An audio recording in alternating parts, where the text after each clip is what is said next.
Ready? आपली poem आहे double standard. You know double standard म्हणजे काय? दुहेरी मापदंड. पण तुम्हाला नक्की दुहेरी मापदंडाचा अर्थ समजला का? बघा तुम्ही तर म्हटले दुहेरी मापदंड, पण कुणाला अर्थ कळला बरं खरा? दुहेरी मापदंड म्हणजे काय? नाही कळा? कळा का? मग स्ट्रॉंग नो म्हणा. समजला नाही म्हणा. म्हणा हा नाही समजलंय. बघा जगातली सगळ्यात सुंदर उत्तर काय असतं माहितीये का? आय डोंट नो, मला माहिती नाही. पण काही लोक काय करतात रे, बळजबरी देण्याचा प्रयत्न करतात. कळलं का? याचा अर्थ त्यांच्याकडे ऍक्च्युअल उत्तर आहे का? पण ते काय करण्याचा प्रयत्न करतायत? हे योग्य आहे का अयोग्य आहे? बघा तुम्ही IAS इंटरव्ह्यूला जा, कोणत्याही इंटरव्ह्यूला जा, ज्याचं उत्तर तुम्हाला माहिती नसेल बेटा त्याचं प्रामाणिक उत्तर काय आहे? Sir I don't know. समजलं? इतकं सुंदर उत्तर असतं.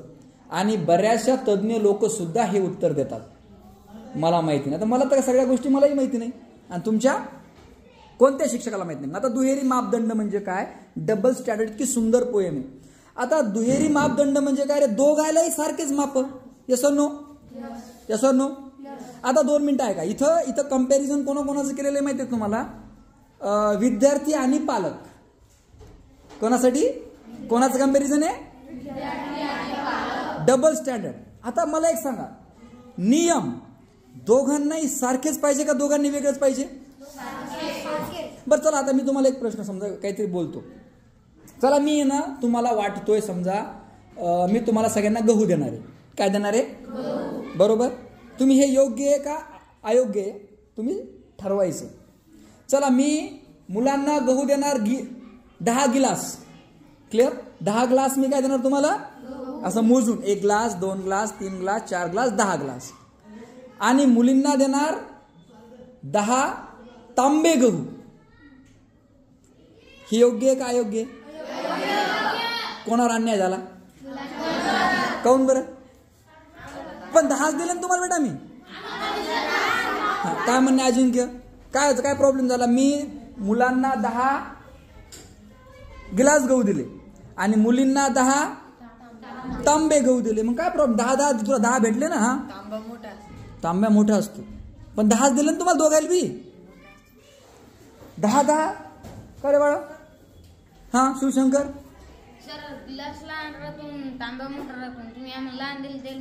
मग पण 10 दिलं मी. Very good. सगळ्यांनी क्लॅप्स करा शिवशंकरसाठी. अजिंक्यने पण बरोबर उत्तर दिलं. हे पा पण आता अन्याय झाला का नाही? काऊन बरं? ह्याचा अर्थ मी काय केलं? मुलांना वेगळ्या मापानं मोजलं आणि मुलींना. दिस इज नॉट अ फेअर. हे फेअर आहे का? आता एक लक्षात घ्या, मी शिक्षक आहे. मी जर तुम्हाला सांगत असेल मुलांना खोटं बोलू नका, हे नियम फक्त तुमच्यासाठीच पाहिजे का? माझ्यासाठी? बर मी म्हणलं मुलांना क्लासमध्ये वेळेवर आले पाहिजे, विद्यार्थी क्लासवर आले पाहिजे. तुम्ही म्हणणार येस सर. मग शिक्षक उशिरा आले चालतात का? हे पण रॉंग आहे. तसं नो. जर शिक्षक सांगतात मुलांना तंबाखू खाऊ नका, याचा अर्थ शिक्षकांना लायसन भेटेल का? हे पण रॉंग आहे की नाही? जर आपले पालक लोक म्हणतात मुलांना सकाळी लवकर उठा, तर पालकाला काय गव्हर्नमेंटने अधिकार दिला का उशिरापर्यंत झोपायचा? एखादा कीर्तनकार सांगतो माय बापाची सेवा करा, माय बापाला सांभाळा, अरे रडू आणतो तो, पण तो त्याच्या माय बापाला तशी वागणूक देत असेल का? That is the question. आणि त्याचेच आई वडील जर अनाथ आश्रमात असेल तर त्याला कीर्तन करायचा अधिकार आहे का? क्लिअर? याला म्हणायचं डबल स्टँडर्ड. डबल स्टँडर्ड म्हणजे काय? दुहेरी मोजमाप. जर तुम्ही मला शिक्षा देता तर मीही तुम्हाला. Yes, it's called double standard. जर एखाद्या विद्यार्थ्याला पनिशमेंट होत असेल एखाद्या ट्युशन क्लासेसमध्ये, तर त्या शिक्षकालाही पनिशमेंट व्हायला पाहिजे. येस और नो? बरोबर आहे ना? जर एखाद्या सामान्य नागरिकाला जर तुम्ही त्याची चूक काढून जर त्याला पनिशमेंट करत असाल, त्याला फाईन चार्ज करत असाल, जर उदाहरणार्थ पोलीस जर एखाद्याकडे हेल्मेट नसन तर त्याला चार्ज करतात का नाही? फाईन. येस और नो? पण जर पोलीस हेल्मेट घालत नसेल तर त्याला पण चार्ज व्हायला पाहिजे का नाही? येस, बिलकुल व्हायला पाहिजे. समजलं का? तर सगळ्यांना डबल स्टँडर्ड, सगळ्यांना नियम कसे पाहिजे? सारखं. मग या पोएम मध्ये खूप इंटरेस्टिंग दिलेलं आहे मित्रांनो. ही पोएम मुलं बोलतायत कोणाच्या विरोधात? पालकांची कंप्लेन आहे. इतकं सुंदर पोएम आहे. कंप्लेन कोणासोबत करतायत? पालकांसोबत. काय कंप्लेन करतात नाही का? एक सार सांगतो तुम्हाला मी शॉर्टकट, नंतर आपण स्टेप बाय स्टेप समजू, है ना. मुलं उशिरा उठले की काय? योग्य नाही, मुलं आळशी आहेत. आणि जर पालक किंवा आई वडील उशिरा उठले तर अलारामचीच गलती आहे. अरे मला चिवत नाही आला, अलारामच वाजला नाही. समजा मला सांगा, मुलांनी भांडणं केले तर काय म्हणतात हे मोठे लोक? लयच हट्टी आहे, लयच टबॉने, लयच बंडे. Very good. अजून काय म्हणतात रे मुलांनी भांडणं केले तर? हे मोठे लोक काय म्हणतात? चढेले, शायने, रग्गेले, ऐकत नाही कुणाचं. पण आता 2 मिनिटं ऐका. आता जेव्हा मोठे माणसं भांडणं करतात तेव्हा होत नाही का मोठे माणसं भांडणं? शेजारचे तो मरणाच्या नालीसाठी भांडणं करतील, करत नाही? तू पाणी आमच्या घरात यायलं. आणि जेव्हा हे भांडणं करतात ते काय म्हणतात? आम्ही आमचं कर्तव्य निभवतो. काय करतो? आम्ही आमचं कर्तव्य निभवतो. असं या पोएम मध्ये खूप सुंदर सांगितलेलं आहे. जर तुम्ही हे खोटं बोलले तर लगेच पनिशमेंट, आणि मोठे लोक खोटं बोलले की त्यांना शिक्षा नाही. ते कारण सांगतात की मी मुद्दाम खोटं बोललो आपल्या फायद्यासाठी. इतकं सुंदर या पोएमध्ये. डबल स्टँडर्डचा अर्थ काय आहे? दुहेरी मापदंड. दुहेरी मापदंड म्हणजे ज्या मापात तुम्ही मला मोजता मी पण तुम्हाला त्याच मापात मोजीन, सोडणार नाही. हेच डबल स्टँडर्ड आहे मित्रांनो. समजलं ना? एखादा मंत्र्याला जर आपल्याला मत मागून कळलं, आपण जर त्याला मतदान केलं तर त्याचा पण अधिकार आहे आपली काळजी करण्याचा.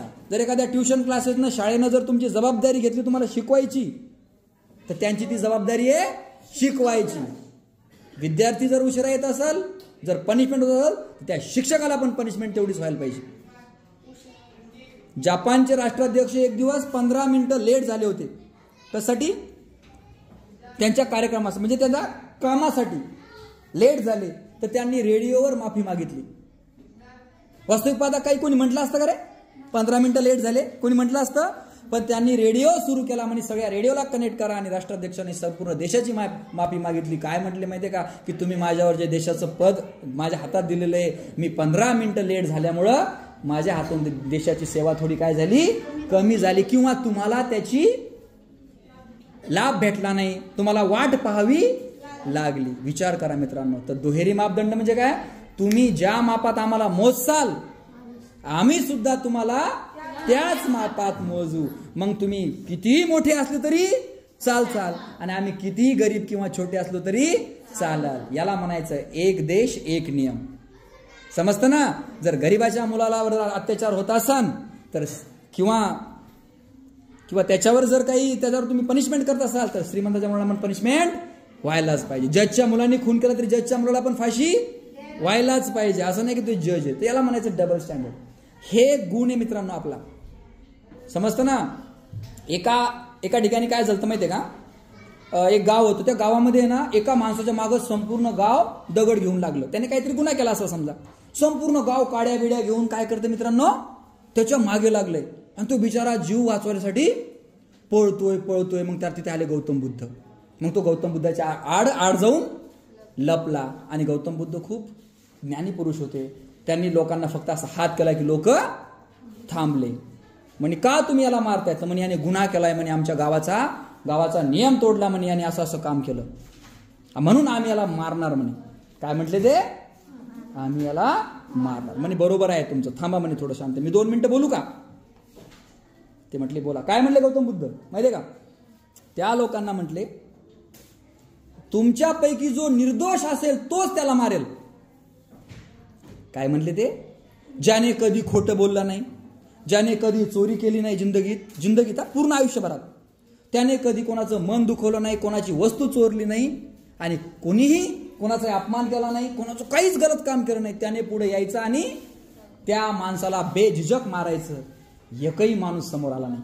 आला का? मग इथून आपल्याला काय कळलं मित्रांनो? काय कळलं? की ते फक्त एकाच मापात मोजत होते. कोणाला? त्या माणसाला पनिशमेंट करत होते, पण स्वतःकडे त्यांचं लक्ष नव्हतं. इतकी सुंदर छोटीशी गोष्ट आहे. म्हणजे नियम, कायदे कानून, लहान असो मोठा असो, गरीब असो श्रीमंत असतो, कोणत्याही जातीचा असो, कोणत्याही धर्मातला असो, त्याच्यासाठी नियम कसे पाहिजे मित्रांनो? सारखे. जर तुम्ही आमच्यासोबत, जसं गांधीजींनी पण असहकार चळवळ केली होती, जर तुम्ही आमचं ऐकणार नाही तर आम्ही पण सरकारला मदत करणार नाही. जर तुम्ही आमच्या अन्याय करत असाल तर आम्ही पण तुमच्या विरोधात आवाज उठू. हे शिक्षणाचं बिबेडा खरं ध्येय असतं. शिक्षित व्यक्ती कधी गुलाम बनत नाही, आणि तो कोणाला गुलाम पण बनवत नाही. तो दुसऱ्याच्या मताचा आदर करतो. जसं आपण आहे तसाच पुढचा जीव पण आहे. काही लोक लोकांना गुलाम बनवतात आणि काही लोक गुलाम बनतात. याला लोकशाही म्हणत नाही. लोकशाही मधला जो माणूस असतो मित्रांनो, तो सगळ्यांची मदत, आणि जेवढी किंमत आपली तेवढीच किंमत तो कोणाची समजतो? दुसऱ्याची. समजलं बेटा? डबल स्टँडर्डचा क्लिअर अर्थ, दुहेरी मापदंड. जर मला पनिशमेंट होईल तर मग सगळ्यालाच पनिशमेंट होईल. पूर्ण लोणारमध्ये पनिशमेंट होईल. समजलं? जर मला कोणी पनिशमेंट केली समजा लोणारमध्ये हेल्मेटमुळं, तर मी त्या चौकीवरच उभा राहीन. आता प्रत्येकाला, येस ऑर नो? कोणा मला वाटते? कळलं? Very good. याला माझं डबल स्टँडर्ड. तुमचं बी माफ होणार. एकाच असं नाही की एकाला ग्लासमध्ये गहू द्यायचे आणि एकाला तांब्यामध्ये. दिस इज नॉट अ फेअर. समजलं मित्रांनो? Double standard. Very good.